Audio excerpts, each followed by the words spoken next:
Good afternoon, everybody. How you doing? It's wee Paddy from across the shuck, and you're very welcome back to the channel. Now, I'm going to do a wee sharpening video on my Nolichucky Jack. As you know, if you follow the channel, and if you don't, I'm going to tell you now. This is my knife that I use for cut my steak, my chops. It sits by my table in the front room. It also gets used for box opening, which I've done this morning, and it is now, I've left it a bit long before I sharpened it. You can see, geez, it's not that sharp, not that blunt, but it is. It has been getting blunt. It needs a sharpen, especially up at the belly here, where I cut on my Delft plates. Do you know what I mean? Which will dull any knife. But this lasts for a long time, and it's got a nice geometry, so it lasts me for ages. So I'm gonna first of all give it a quick clean before I sharpen it. And what I use to give it a quick clean is the 70% alcohol. I use that. I just spray a little bit on my cloth here, and then I put that onto the blade and give it a nice clean. This is great for getting off sticky tape and anything like that. You can see it washing it away there. It'll take it off. You just sweep it up to the end, and here, just get it up. Oh, I'm trying not to cut myself because I always do it behind the camera. It's not the easiest thing to do, is work behind the camera, as any YouTuber will know. And if you're going to make a mistake, it's usually the time you're going to do it, when you're doing it behind the. So we'll give this a nice clean off, and that will clear a lot of that gunk off the box and just give it a nice fresh start. So there we go. That'll do it. Well, there's another wee bit there.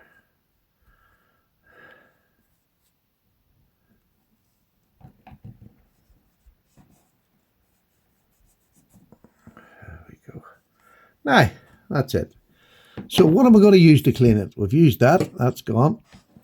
And what am I going to use to sharpen it? Well, I'm going to use these things. These are from my Lansky turnbox, which are not turnbox, just the Lansky system, the older one.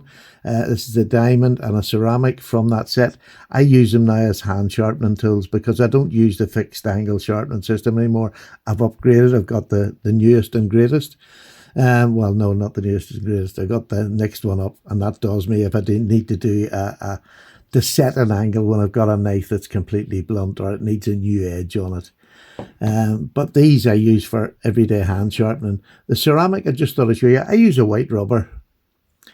It's just a rubber that the kids has for school. And give your little, I keep this. This is quite an aged old and well used ceramic, but the rubber keeps it basically nice and clean. It takes the filings, because when you're sharpening, you're taking little small tiny bits of blade off, so that makes that quite clean. So that's nice. So I'll do that, and I'll set it out of the way. It'll be nice and dry. And then I've got their fine diamond, because this is just blunt right on the very tip. It hasn't been damaged in any way. You can see it's still a highly polished blade, but that's because it gets sharpened regular on a fine diamond and a hone, because that's all it really needs. And I'm a bugger. I like to have a wee strop at the end of it. I'll take that rubber off. I like to give it a wee strop. I don't know what it is, because that there leaves it sparkles. I just have this thing about giving a wee strop. I just like doing that. And I have a strop lying in my front room that I would do that on a daily basis when I remember. This week I just haven't bothered. But this is a lovely wee strop Mikey sent me. Mikey made them, and he made me one, and it's got 1 micron diamond on that side, and it's just got the green compound in that, which I use for D2. I don't need the diamonds for D2, but for honing some of my other blades when I'm sitting in the front room or whatever, I use the 1 micron diamond just to bring it. So again, I'm not very good in all this. I used to be, putting marker and all on it. I'm a freehander, so I sort of have an angle that I just automatically go to, muscle memory, call it whatever you like. I just have a line there, and I just go down this little, and I just lift when you come to the belly, lift when you come to the belly, lift when you come to the belly, and that's it. I just do this. This was particularly blunt today, again, because of my laziness. And the thing I like about these is I can grip underneath, so my hand is not coming into anywhere near contact with the blade. So it's just, I find them a super little hand tool just for doing a quick top up. I've got bigger stones, of course I have. You've seen the bigger stones, but this just, for me, it's just the perfect antidote for just having a quick sharpen. I don't want to take a whole lot of blade off just to get a sharp edge again. So it's that thing, lift to the belly and lift at the belly. That's it, just keep doing that. And you'll probably find that this has brought the edge back. I hope it has. I've got, if it hasn't, I've got the whole set of the diamond stones. You know, I can go back down to a medium stone, but usually this does it. Again, most of it is just cutting on a plate. And as you know, you can sharpen a knife on the base of the plate. So that's why it dulls your blade so much, but it doesn't take much to bring them back. I usually get about 3 meals out of it. Let me see if we're getting anywhere near a bit of sharpness on this. I would say I'm just giving that a wee wipe. And let's just see where we are. Gosh, that is dull. Whoa, I'm going to get a sharper one, sorry. A sharper one. I'm going to get a more condensed one. What have I got here? I've got the, that's extra coarse. Don't really want extra coarse. I will get, here's this one. This will give it an edge. This is the medium stone. You can see there, it tells you on the bottom. So, there we go. I knew it was dull, but it surprised me just how dull it is.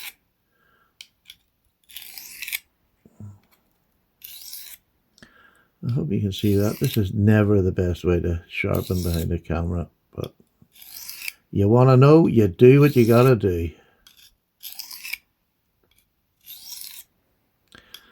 And I do this live, and I just do it the truth, you know. If it's not sharpening, you just go back up.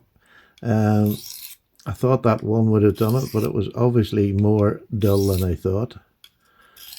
And then I was cutting cardboard boxes this morning. I had an unboxing, and then I cleared up my room a little bit of some boxes I had lying about.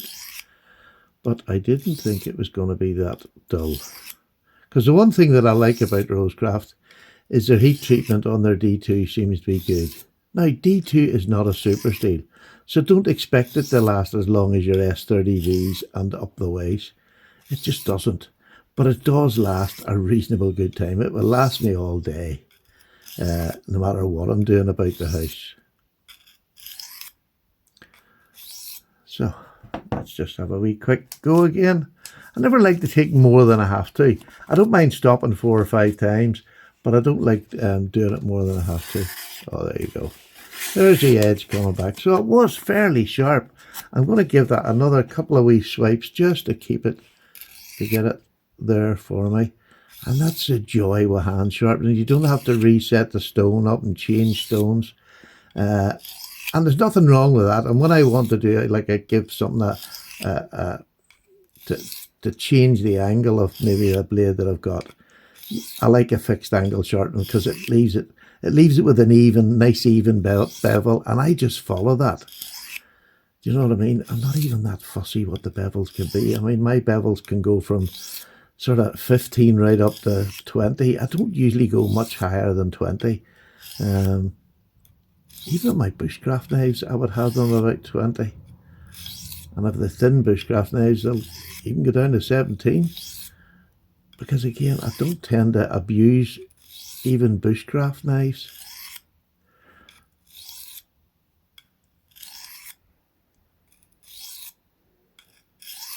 Right, I would say that would be good enough. Give it a quick wipe.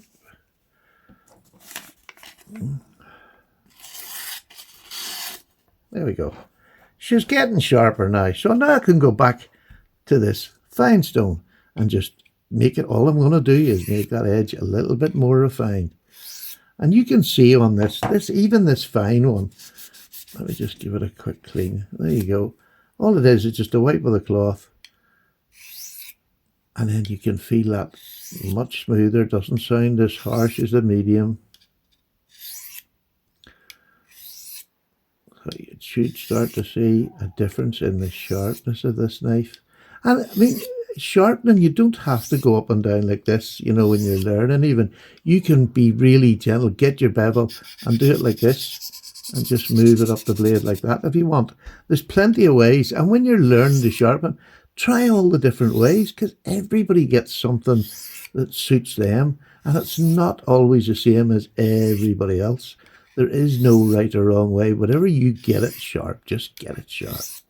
So I would say that will probably bring that down to it's a fairly good edge on her now. It should be getting better and better as we go along. There you go. It's just getting better and better. I'm still going to do another wee couple because they heat treat their D2 well. I mean, it doesn't, some D2s you get, especially from China, they can be quite soft for D2. This isn't.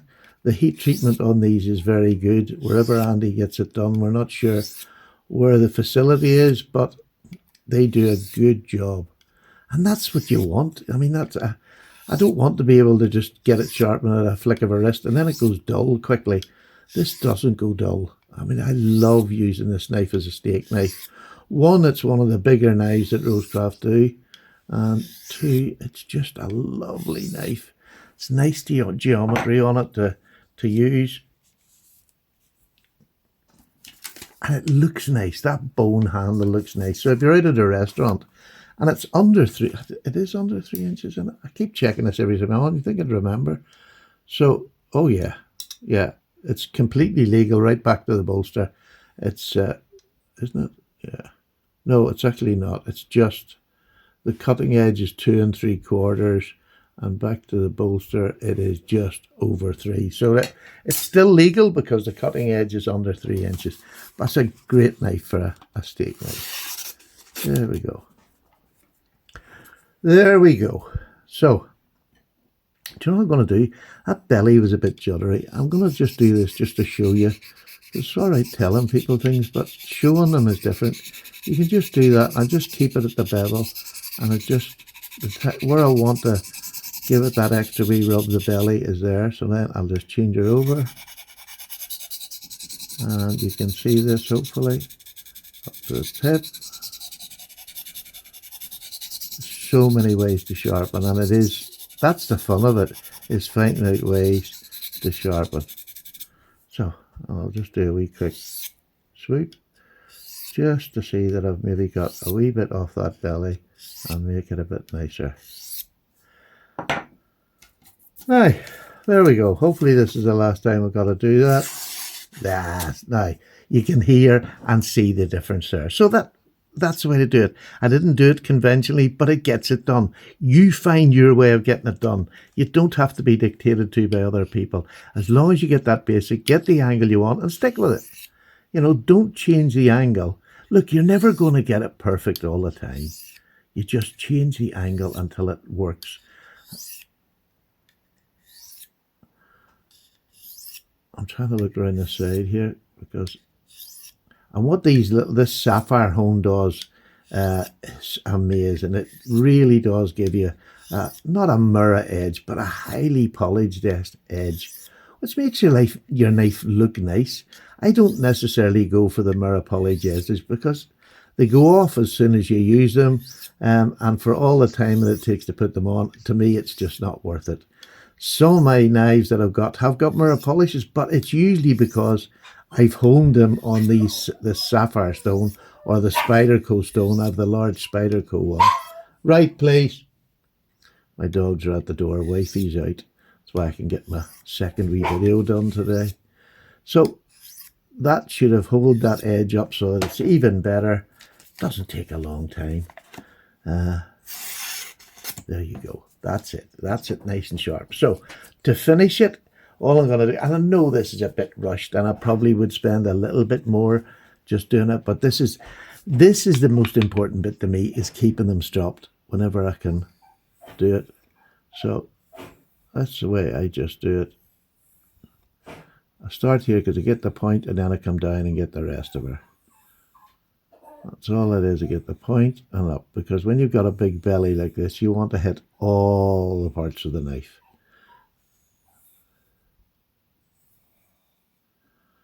There you go. And I usually do about 10 of them just to keep it there. And I'm just using the same angle roughly as I did the other, and all this is going to do is just clean that edge up and make it, I don't know, it makes me feel good after I do a strop. I feel as if I've finished the job.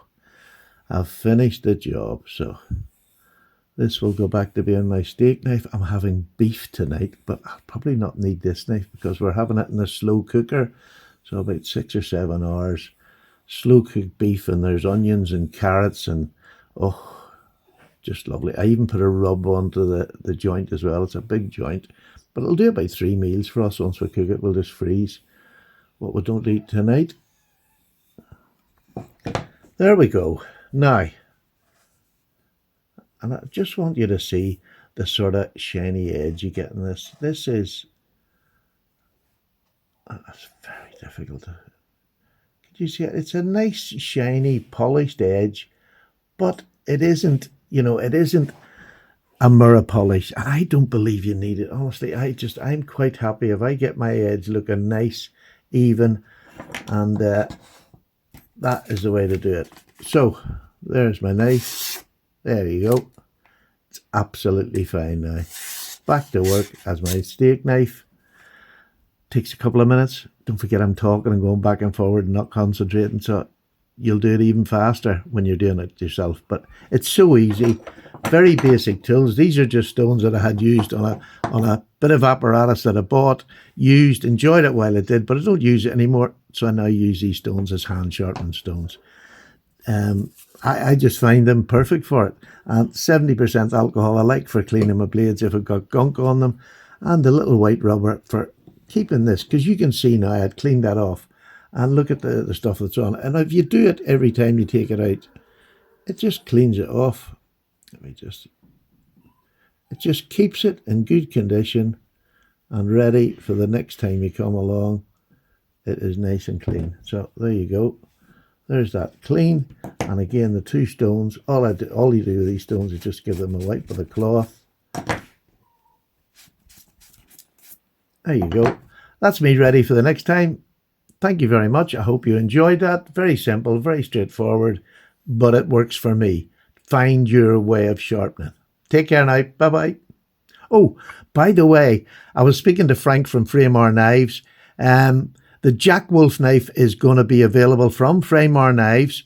I think they're going to keep doing the Jack Wolf knives, which is great. I'm really glad to hear that for Frank. But support him. He's a small business, mama's and papa's store. He needs your support. So he's going to have the Jack Wolf knives. The new one is being released on Friday the 18th at the usual time, about 7:30. I'll put it up properly on the description down below. But please support Frank. He's doing I'm not doing the Jack Wolves anymore, but I want to support Frank, which has always been the case. He's very good and loyal. So there you go. Take care, folks. Bye.